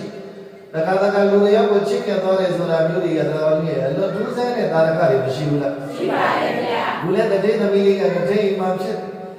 သူနှစ်တဲ့မြင်လို့တဲ့ဘုံစိုးကိုမြင်မြင်ချင်းတော်ကြီးရဲ့လိုက်သွားတယ်အဲ့ဒီမှာဘာကြောင့်လိုက်သွားတယ်လို့သိလို့ရှိရင်တော်ကြီးရဲ့အသိဘဝတော့ကသူကလင်မယားတော်ခဲ့တယ်တဲ့ဘယ်ဘဝကလဲလို့မင်းရင်ကတ္တပဘယလက်ထက်ကဘယ်ဘယလက်ထက်ကတ္တပဘယလက်ထက်ပါဗျာအဲ့ဒီကတ္တပဘယလက်ထက်ကအဲ့ဒီပုံစိုးနဲ့သောတာပန်တတိသမီးအမျိုးသမီးကအမျိုးသားနဲ့အမျိုးသမီးဖြစ်တော်ကြီးပေါင်းဆက်ခဲ့တယ်မှန်လားမှန်ပါဗျာဒီမယပြတော်ဆက်ခဲ့တဲ့ဒီသားတွေကလည်းပဲတော်ကြီးအဲ့ဒီတုန်းကလည်းပဲအဲ့ဒီသားတွေပဲတော်ကြီး9ယောက်တယ်ကတ္တပဘယလက်ထက်3ပါလေမှန်လားမှန်ပါဗျာအဲ့ဒီမှာတော်ကြီးတိတ်တန်တရာကလွန်ကြံရောက်ခဲ့ပြီမဲ့လို့တော်ကြီးပြုခဲ့တဲ့ကုသိုလ်ကောင်းမှုတွေကတန်ရောစင်ကြီးကြီးမားမားနဲ့ပြုခဲ့တဲ့ကုသိုလ်ကောင်းမှုတွေရှိတော့ဒီဘဝမှာလည်းလာဆောင်ရတယ်ဆိုတာမသိကြဘူးလားသိကြပါရဲ့ဗျာအဲ့ဒီချိန်တုန်းကလည်းပဲဒီမုတ်ဆိုးမိသားစုတွေကရွာတော်ရွာမှာလွန်ချမ်းသာတဲ့တတိမျိုးဖြစ်ခဲ့တာခဏရောက်ကလည်းဒီသားခဏရောက်ပဲချွေးမခဏရောက်ကလည်းဒီခဏရောက်အလုံးမှာတို့ပြန်လဲပြီးတော့စုံစည်းရတယ်ဆိုတာကတ္တပဘယလက်သက်မှာတတ်တန်းရှိတဲ့အထင်းမှာပါတာဟုတ်ပြကတ္တပဘယကတတ်တန်း2000လားမသိဘူးမှန်လားမှန်ပါဗျာဟုတ်တယ်2000မှာပေါ့အဲ့ဒီမှာတတ်တန်းနေနဲ့အလွန်မတန်မှရှိကြတာဖြစ်တဲ့တော့မြတ်စွာဘုရားကတ္တပမြတ်စွာဘုရားအလွန်မတန်မှတတ်တန်းရှိတို့ဘောရမဘုရားကတော့တရားတော်မှာပေါ့အဲ့ဒီမှာကတ္တပဘယ2000တန်းမှာပေါ့တဲ့အချိန်မှာတော်ကြီးပရိနိဗ္ဗာန်ဆံဃာတိချိန်မှာဒုဒုစာချဒိဋ္ဌံမှုတွေပြုတ်ခဲ့ပြီးတော့တေဇောတတိလောင်ချမ်းတယ်အယိုးတော်တွေဓာတ်တော်တွေတော်ကြီးတဆူရဲဖြစ်သွားတယ်တဆူရဲဖြစ်သွားတယ်ဒါတွေကတော်ကြီးဒါကတ္တပဘယနဲ့ပတ်သက်အဲ့ဒီမှာပြောနေတာကအဲ့ဒီအယိုးတော်တွေကိုကတ္တပမြတ်စွာဘုရားဓာတ်တော်တဆူရဲပဲတော်ကြီးရည်ရပြီးတော့တည်ခဲ့တာဖြစ်တဲ့အတွက်ဇေရီတဆုတဲတဲ့အဲ့ဒီအယိုးတော်တွေပါသေးတာဇေရီတဆုတဲပါဗျာအဲ့ဒီဇေရီမြတ်စွာဘုရားရဲ့ဓာတ်တော်မှာဌာပနာတော်လုပ်တဲ့အခါမှာငွေကြီးကလည်းလိုအပ်နေတယ်တဲ့ရောတရားမှာတတိငွေကြီးလိုအပ်တဲ့အခါမှာဇေရီတဲတဲ့ဖွဲ့ထဲမှာတောရွာတတိနဲ့မြို့ရွာတတိပေါ့ဘာတတိနဲ့ဘာတတိတောရွာတတိနဲ့မြို့ရွာတတိပါဗျာဒါလေးတောရွာတတိနဲ့ကတ္တပမြတ်စွာဘုရားက2000ထဲမှာပေါ့လေပေါ်တဲ့အခါမှာကတ္တပမြတ်စွာဘုရားပရိနိဗ္ဗာန်ပြုတဲ့အခါမှာအယုတော်ဓာတ်တော်တွေကတဆူတဝေးနဲ့ထားပြီးတော့အဲ့ဒီမှာဓာတ်တော်တွေကိုသရဝတိကြီးထာမနာဖို့ဇေဒီတဲ့အခါမှာမွေကလိုတယ်မွေတဲ့လိုတဲ့အခါမှာတောတတိနဲ့မြို့တတိဘယ်တတိနဲ့ဘယ်တတိတောတတိနဲ့မြို့တတိပါဗျာအဲ့ဒီမှာအလူငွေသရဝတိလူရပါဆိုတော့တောတတိနဲ့မြို့တတိနဲ့ပြိုင်ပြီးလူဘယ်လိုလူလားပြိုင်ပြီးလူပါဗျာပြန်ပြီးလို့လည်းသောတတိကတော်ဘာကြီးဘာလို့လဲသူသောတတိကဘယ်လောက်ချမ်းသာတယ်လဲဆိုတော့သူ့မှာဂရီကိုဂရီပဲချမ်းသာသောတတိကဘယ်လောက်ချမ်းသာကိုဂရီပဲချမ်းသာမြို့တတိကတော့အလွန်ယမတန်မှတော်ဘာကြီးဘယ်လောက်တော့ချမ်းသာတယ်လဲဆိုတော့ဂရီပေါင်း40ချမ်းသာတယ်တဲ့မြို့တတိကဘယ်လောက်ဂရီပေါင်း40ချမ်းသာပါတယ်ဗျာအဲ့ဒီမှာတော်ဘာကြီးတတိတွေဆိုတော့နောက်ကတော်ဘာကြီးမာနာလေးမပါဘူးလားမှန်ပါဗျာဘောကလူကြီးတွေကကဲသောတတိကဘယ်လောက်လူကလေးခမရစပြီးကြီးညာပေါ့ကျင်ညာတဲ့ကံမှာကျွန်တော်တို့ကတော့သောတတိဆိုတော့ပတ်စံဓကရီလူပါမယ်ခင်ဗျာကျင်ညာအဲ့ဒါလည်းမျိုးတတိကဘာလို့လဲလို့မေးလို့ကြီးဟာသူတောင်ဓကရီလူလေးတယ်ငါလည်းပဲသူ့တဲ့များအောင်လုပ်ပဲဆိုတော့နဂရီလူမယ်မနဂရီရောနဂရီပါဗျာအဲ့ဒါလည်းတော့မင်းနဂရီလူမယ်ဆိုတော့သောတတိဟာဒီတော့မှလည်းတာမာနာလူတဲ့နေရာလေးပဲနော်ဗျပန်လိုက်ဒီတော့ငါတဲ့တော့မခံနိုင်ဘူးဟာတုံးကလေးလူပါမယ်ခင်ဗျာသောတတိက မျိုးတတိမဖြစ်ဘူးလေလေးကလေးလူရမယ်ခင်ဗျာမှန်လားအဲ့ဒါလည်းတော့မြေသူရမြန်ကိုရမြန်သူရမြန်ကိုရမြန်ဆိုတော့ဒေါသတိကဘာလို့တလဲလို့ပြောလို့ရှိရင်လူချမ်းသာတာကကိုယ်ကလေးကုံတော့မှာပေါ့မှန်လားကုံတော့မယ်ဆိုတော့ငါကကိုယ်ကလေးပဲချမ်းသာတာသူကကလေးလေးနဲ့ချမ်းသာမဖြစ်ဘူးတဲ့ငွေကိုငွေနဲ့ပြိုင်ပြီးလူရင်ငါရှုံးမှာမှန်လားမှန်ပါဗျာငွေကိုငွေနဲ့ပြိုင်ပြီးလူရင်ငါရှုံးမှာအဲ့တော့ဘာလို့လဲလို့ပြောလို့ရင်သောတတိကလည်းဘာလို့လဲကိုယ်ကလေးနဲ့တူပါမယ်ကျွန်တော်ဟာအလွန်မတန်မှမျက်မြင်လို့လို့နဲ့အဲ့ဒီကတ္တပဘယပေါ်မှာကြီးညိုရေးဆွဲရှိနေတဲ့ပုဂ္ဂိုလ်မို့လို့ဖယားအကျွမ်းရဲ့ဖြစ်ဟဲ့ဒီဖယားရဲ့ဝေယဝဆာကိုတတ်တလုံးလောက်ပါမယ်ခင်ဗျာကျွန်တော်တို့မိသားစုပါစကလုံးကိုနားထောင်မကောင်းအောင်ပြောရင်ဖယားကျွန်းပေါ့မှန်လားမှန်ပါဗျာမကြတော့ဖယားကျွန်းပါဗျာတော့တတိကတော့နေဇီဒီကတော့မသိမှာမြို့တတိကအဲ့ဒီကလည်းတော့ဟောဒီကတော့ငါမလုပ်နိုင်တော့မှန်လားမှန်ပါဗျာတော့တတိကညံကွက်လာတာဟာဒီတိုင်းပြိုင်လူနေငါနိုင်မှာမဟုတ်ဘူးလေအဲ့တော့ကျွန်တော်မှရှိတဲ့ကိုးကလေးလေးပဲအဲ့ဒီပစီဒီကိုတူမှမယ်အဲ့ဒါလေးမကလည်းကျွန်တော်တို့တမိသားစုလုံးဟဲ့ဒီဘုရားကြီးကိုဘာလို့လဲတလုံးကျွန်တော်တို့တက်ရှိတင်ရရှိနေတယ်ဘုရားကျွန်းဖြစ်ဘုရားရဲ့ဝေယဝဆာကိုတလုံးပြုစုပါမယ်လှုပ်ကျွေးပါမယ်ခင်ဗျာမကြည်ရဘူးလားကြည်ရပါရဲ့ဗျာနိုင်နေသလားနိုင်ပါဘူးလူတစ်ထိနိုင်တော့ယုဝတတိကဘယ်လုံနိုင်နေလဲတော်ဘာကြီးမဆံမြန်ပုံပေါ်လူနေတာလုံအားပေးကြတော့တို့တော်သူတော်သားတွေနှီးသလားမနှီးပါဘူးဗျာမနှီးဘူးအဲ့ဒါဘာလို့လဲလို့ပြောလို့ရှိရင်အဲ့ဒါဘာလို့လဲပြိုင်လူရင်းနဲ့တော်ဘာကြီးမနိုင်တော့ဘူးတဲ့မှန်လားဗျာမှန်ပါဗျာဒီမှာတော့ရတတိကအဲ့ဒီဇေဒီကြီးမှာအကြီးကဲဖြစ်သွားတာမှန်လားမှန်ပါဗျာမဖြစ်သွားအကြီးကဲဖြစ်သွားတယ်။ဘာလို့လဲပြည်သူများကကျွမ်းဖြစ်တော်ဘာကြီးလှုပ်စီပြီးတော်ဘာကြီးဘာလို့လဲရွေးပေးတာပြောကြဆိုလို့ရင်တလုံးဘုရားကျွမ်းဖြစ်တဲ့ဇေဒီကိုပြုစုစောင့်ရှောက်သွားတာပေါ့ဗျာမှန်လားဗျာမှန်ပါဗျာအဲ့ဒီပြုစုစောင့်ရှောက်သွားတဲ့အခါမှာတော်ဘာကြီးဒီနေရာမှာလဲလူတဲ့နေရာမှာစိတ်ကသိပ်ပြီးတော့ရေးမကြည့်ဘူးလားကြည့်ပါတယ်ဗျာရေးကြည့်တယ်အဲ့ဒီစိတ်ကရေးကြည့်တာဖြစ်တဲ့တော်ဘာကြီးလူတဲ့နေရာမှာတော်ဘာကြီးပြိုင်းလူတယ်ပြိုင်းလူတယ်ပြိုင်းလူတယ်ဆိုတဲ့ဟာပေါ့အဲ့လိုမျိုးတွေတော်ဘာကြီးဘာလို့လဲလို့ပြောလို့ရှိရင်မျက်မျက်နှိုးနှိုးနဲ့ကိုယ်စိတ်ကမျက်နှိုးလို့လူတာလားဆိုတဲ့နေရာမှာဒီနေရာမှာပြိုင်ဆိုင်ပြီးနိုင်ခြင်းလို့လူတာလားဆိုတဲ့ဟာတွေသိရေးကြည့်ဘယ်လိုမှမရလဲဆိုတော့ညညိုတတိကဆိုတော့ညလူတော့လူရပြီးတော့သူစိတ်ထဲမှာတော်ဘာကြီးဒရာတရားတွေကချမ်းချမ်းသာသာနဲ့ဟုတ်သေးသလားမဟုတ်ပါဘူးဗျာအဲ့လေပြောရင်စိတ်ချမ်းချမ်းသာသာနဲ့ဟုတ်သေးသလားမဟုတ်ပါဘူးဗျာဘုံတော့ကုန်လဲရတယ်ဒါပေမဲ့လူငါပုံမှာဒီကောင်ကနိုင်သွားပြီငါပုံမှာဒီကောင်ကနိုင်သွားပြီမှန်လားမှန်ပါဗျာဒီစိတ်ဖြစ်သွားတယ်ဆိုတာမသိကြဘူးလားသိပါပါဗျာအေးဒါကြောင့်တော်ဘာကြီးအဲ့ဒီမှာစိတ်သိရေးကြည့်လူရတန်းတာနဲ့ပဲပတ်သက်လို့ပဲဖြစ်ဖြစ်စီဝါရေးလုပ်တာနဲ့ပဲပတ်သက်လို့ပဲဖြစ်ဖြစ်ဇတ်တော်ကတော့မပြီးသေးဘူးတော်ဘာကြီးကိုတို့ဒီတရားကိုတော်ဘာကြီးသုံးပိုင်းခွဲပေါ်မယ်ဆိုပြီးရည်ရွယ်ထားတဲ့တရားပဲမှန်လားဗျာမှန်ပါဗျာအချုပ်နေတဲ့နာယီချိန်ဦးတို့ဟောမဲ့အချိန်ကစီနေတာဖြစ်တဲ့အတွက်အချုပ်နေတဲ့ပြောကြဆိုလို့ရှိရင်တော်ဘာကြီးအဲ့ဒီဇေဒီအကြီးကဲဖြစ်သွားတဲ့နေရာမှာပဲဦးတို့ကဒီနေ့ရက်ခဲ့တယ်ပြန်ပြီးတော့သုံးသက်ရလို့ရှိရင်တို့တော်ဘာလို့ဘဝမှာလူရည်လို့ဖြစ်လာကြတဲ့အခါမှာစိတ်ကသိရေးကြီးတယ်ဘာကသိရေးကြီးစိတ်ကရေးကြီးပါဗျာအဲ့ဒီစိတ်ကိုမနိုင်တဲ့အခါမှာမပြတ်မားတဲ့မပြတ်မားတဲ့ပုဂ္ဂိုလ်တွေလည်းပြတ်မားစော်ကားတာတွေလည်းမမြင်တွေ့ရဘူးလားမြင်ရပါဗျာစိတ်ကိုမနိုင်တဲ့အခါမှာရလာတဲ့ချိုးတရားတွေကတော့မြင်တရင်တရင်ကြီးဖြစ်သွားအောင်မှဆိုတာလည်းပဲအခုသိရအောင်မယ်ဆိုတာမသိကြဘူးလားသိကြပါဗျာအဲ့တော့သိစိတ်မသားစေကောင်းဒီမျိုးသမီးကသောတာပန်အဲ့ဒီသောတာပန်ကနေပြီးတော့အဲ့ဒီတတိကိုတော့အဲ့ဒီမုံဆိုးကိုဘာကြောင့်သူမြင်ချင်းချစ်ကြိုက်သွားတာလဲဒါလည်းစိတ်ဝင်စားစရာကောင်းဘူးလားကောင်းပါရဲ့ဗျာသောတာပန်ကြီးပဲဒီကြတဲ့နည်းနည်းလေးဇတ်တော်လေးကိုတော့ရေးလေပြတယ်နောက်တော့မလာနိုင်တဲ့ပုဂ္ဂိုလ်တွေသိအောင်နည်းနည်းလေးစကြောင်းလေးကြောရိုးလေးပြောလို့ရှိရင်ဒီသောတာပန်မျိုးသမီးရဲ့တေချာလာကအပေကပိတ်သွားပြီဟုတ်လားမှန်ပါဗျာသောတာပန်မျိုးသမီးရဲ့ဒီမုံဆိုးရင်မရဖြစ်ပြီးတော့မုံဆိုးမရဖြစ်မှတော့မုံဆိုးရဲ့ဝေယဝဆတွေလောက်ရမယ်မဟုတ်လားမှန်ပါဗျာလေးဒီမြားဒီတေချာပြုတ်နေပေးရမယ်မနဲ့တော့သွားလို့မယ်ဆိုရင်ထားပေးရမယ်တခါမုံဆိုးကပြန်လာပြီးသားကောင်တွေပြန်လာပြီးတက်ပြပြန်လာပြီးဆိုရင်အဲ့ဒီတလိမ့်ဆန်တွေကိုကိုင်းရသွေးရအောင်နဲ့ချက်ရပြုတ်ရအောင်နဲ့ရောင်းရဝယ်ရအောင်နဲ့မဟုတ်လားမှန်ပါဗျ တာမှာအပေရကပိတ်တယ်လို့လည်းပြောနေတယ်ကိုတော့ဘလို့လဲဇဝေဇဝါခင်ဗျားတို့အတွေ့နေမှာစိတ်မဆန်းစရာပေါ့ဘယ်လိုဒီတရားတစ်ခါမှမပေါ့ဘူးအဲ့ဒါတော်မင်းအဲ့ဒါဇက်တော်ဘုရားကဆုံးအောင်ဖတ်ကြည့်လိုက်တဲ့အခါဒီစိတ်ကတိတ်ရေးကြီးတယ်တဲ့သောတာပန်မျိုးသမီးကအဲ့ဒီမုံဆိုးတက်နေတဲ့အထဲမှာတက်ပါချပါလို့ဆိုတဲ့အာပိအာမြတ်ပါလားပါပါဗျာမရောက်မတရားမဲ့သူလုံးတဲ့လုံးတိုင်းဒါနဲ့သူလုံးပြရ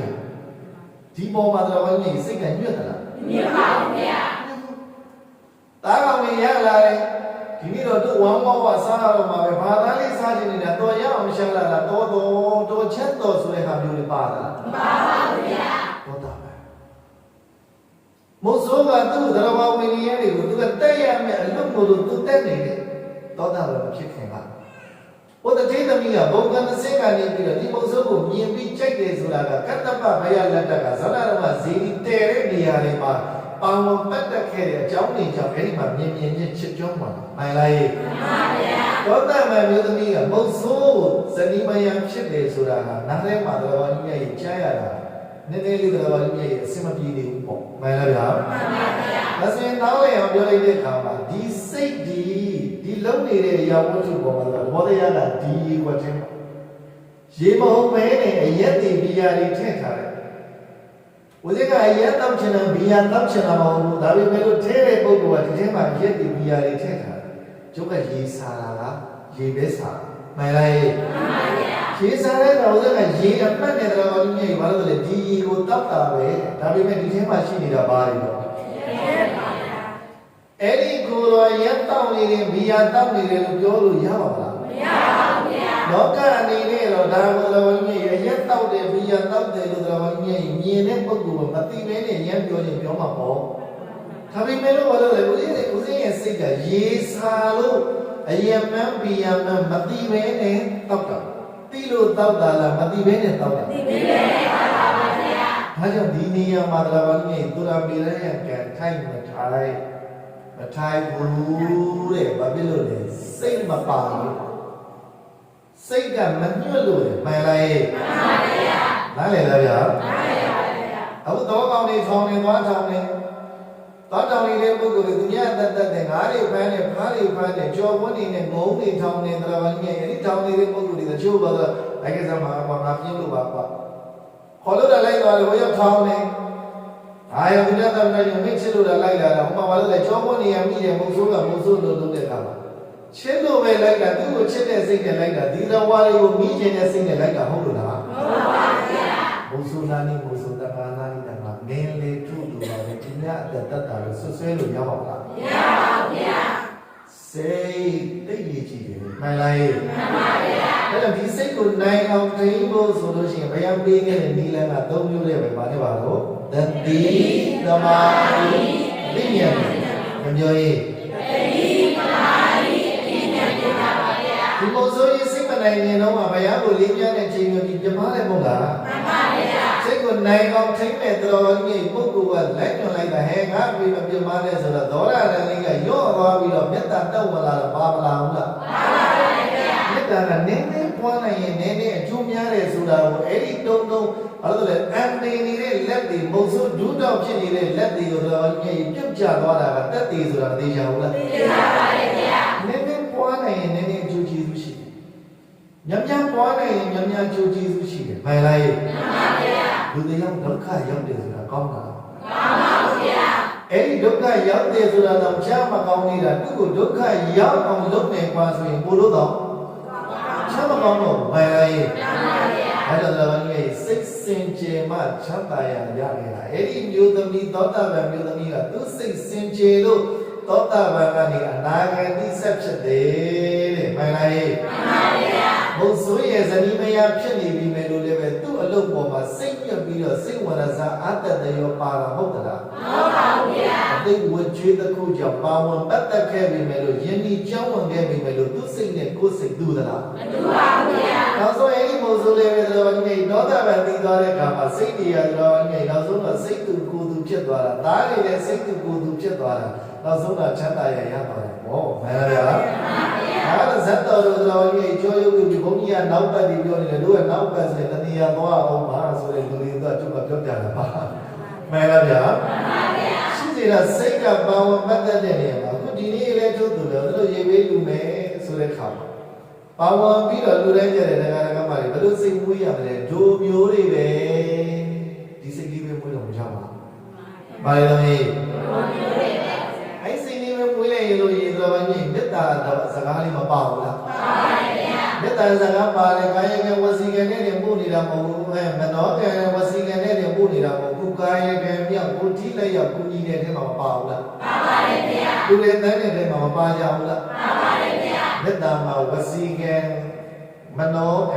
ကာယကံသုံးပါးလုံးစုံအောင်ပြုတဲ့စိတ်တွေသူတော်ကောင်းတို့ယနေ့စင်ကြယ်မနေဘူးလားစင်ကြယ်ပါလေဗျာစိတ်စင်ကြယ်ရင်ချမ်းသာရပါပါမယ်ဗျာမှန်လားဗျာမှန်ပါဗျာစိတ်မစင်ကြယ်ရင်တော့စင်ကြယ်ပဲစကားတော်ဘာလို့မြင်ချမ်းသာရမရဘဲနဲ့ဆင်းရဲတော့နှက်ကြမယ်ဆိုတာမသိကြဘူးလားသိကြပါလေဗျာမဟုတ်ဆိုးတော့နောက်ဆုံးအကုန်အောင်တော်ဘာမြင်ဒီစက်တော်ကိုဘာကြောင့်ပြောတယ်လို့ပြောလို့ရှိရင်အောက်ထစ်ဆုံးဖြစ်တဲ့တဏှာတွေလို့မဟုတ်ဆိုးလို့လုံနေတဲ့ပုဂ္ဂိုလ်တော်မှာ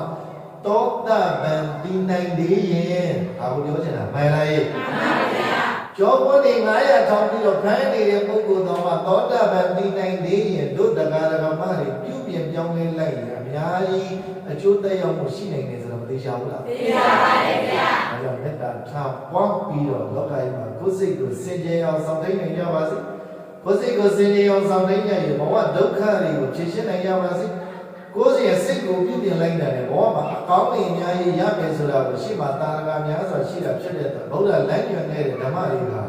ဘယ်နည်းသောကံမှာဘယ်သောကံမှာမှားတဲ့ထုံးတမ်းစင်လာမရှိတာဖြစ်တဲ့အတွက်ဒုက္ခကောင်းတွေဒီစိတ်ကိုစင်ကြယ်အောင်တတ်နိုင်ဆုံးထားနိုင်ကြပါစေစိတ်စင်ကြယ်အောင်တတိတမာရီအသိဉာဏ်ပညာလေးနဲ့ထိမ့်သိမ့်နိုင်ကြပါစေလို့ဆန္ဒပြုရင်းနဲ့စိတ်စင်ကြယ်မှချမ်းသာရတရားတော်ပထမပိုင်းချိန်တိုင်းရှိနေတိအတွက်ကြောင့်ဒါတို့သုံးချိန်ခေါ်တရားသိဉာဏ်ဆုံး